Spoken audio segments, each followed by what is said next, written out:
Assalamualaikum warahmatullahi wabarakatuh. Selamat malam semuanya. Kami dari kelompok analisis dan klasifikasi penyakit global menggunakan machine learning dan deep learning. Di kelompok kami ada beranggotakan 3 anggota. Yang pertama ada saya sendiri, Muhammad Aprilian Rizal Wahyudi, dengan NIM 14622000276. Selanjutnya ada Oki Hendrawan dengan 14622000279. Selanjutnya ada Marta Cahya Saputra dengan NIM 14622002724. Kami menggunakan analisis dan klasifikasi penyakit global menggunakan deep learning dan machine learning. Proyek ini bertujuan untuk membangun sistem cerdas yang bisa membaca deskripsi penyakit dalam bentuk teks, lalu menganalisis dan mengklasifikasi secara otomatis dengan bantuan teknologi machine learning dan deep learning. Ini sangat berguna untuk membantu keputusan di bidang kesehatan secara global, efisien, dan berbasis data. Jadi kami sudah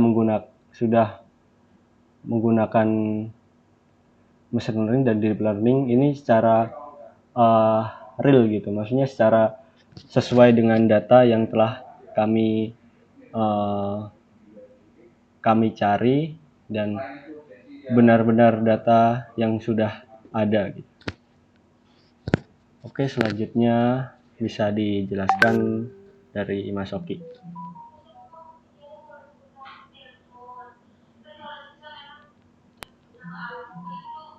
Di sini untuk menunjukkan ini sudah sampai ke metodologi, di mana kami menggunakan 2 metode, yaitu adanya machine learning dan deep learning.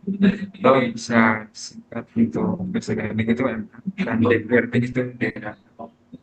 Ya, di mana machine learning adalah teknologi yang memungkinkan komputer belajar data dan membuat prediksi tanpa diprogram secara eksternal. Dalam konteks ini, apa digunakan untuk membaca dan memahami deskripsi penyakit dengan TF dan IDF. Berarti model seperti AGS, SMM, kategori penyakit. Jadi machine learning ini yaitu yaitu cuma bisa memprediksi, tapi cuma membaca aja. Jadi nggak bisa mengedit ataupun merubah. Jadi cuma sekedar membaca. Kalau untuk deep learning sendiri adalah bagian dari AI yang digunakan yang menggunakan jaringan skala kuantum dan kompleks.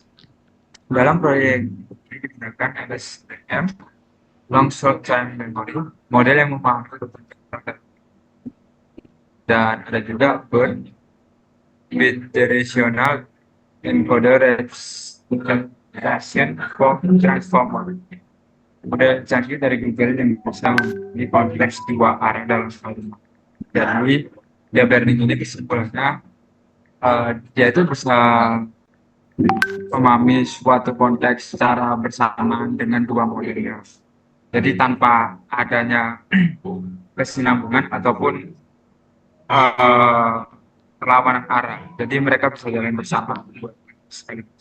Dan hasil perbandingan antara machine learning dan deep learning ini kurang lebih ada modelnya, ada Naive Bayes, SVM, LSTM, dan BERT. Di mana di sini secara akurasi dan skor kita bisa lihat di grafiknya juga, di mana BERT lebih mendominasi daripada semua model lainnya. Bisa disimpulkan juga kalau BERT itu berhasil dilatih menggunakan deskripsi penyakit sebagai teks. Hasil klasifikasi menunjukkan semua yang kompetitif dibanding model sebelumnya. Memang BERT lebih bagus dan lebih unggul, di mana dia bisa menangani konteks secara panjang maupun panjang dan secara 2 arah secara bersamaan gitu. Dan evaluasi dilakukan melalui supervision report terhadap penyakit asli. Oke, untuk kesimpulan proyek ini menunjukkan bagaimana pendekatan natural language processing dapat dimanfaatkan untuk menganalisis dan mengklasifikasikan data menjadi global yang terjadi dalam bentuk teks, tidak terstruktur. Melalui basis model machine learning, LBS, dan deep learning, LSTM, dan BERT, proyek ini berhasil keperluan epidemiologi dan kebijakan kesehatan, dan di mana proyek ini menegaskan bahwa integrasi NLP dan teknologi komputer vision dapat dengan analisis kesehatan skala besar secara otomatis dan efisien. Apalagi di dalam dataset ini jumlahnya itu ada lebih dari 10.000. Jadi kita memang dianjurkan untuk memakai machine learning dan deep learning ini untuk klasifikasi NLP ini. Karena datasetnya terlalu banyak. Dan di sini yaitu ada respiratory dan genetik dan lain-lain. Oke, sekian dari kami. Bila ada salah kata, kami mohon maaf. Assalamualaikum warahmatullahi wabarakatuh.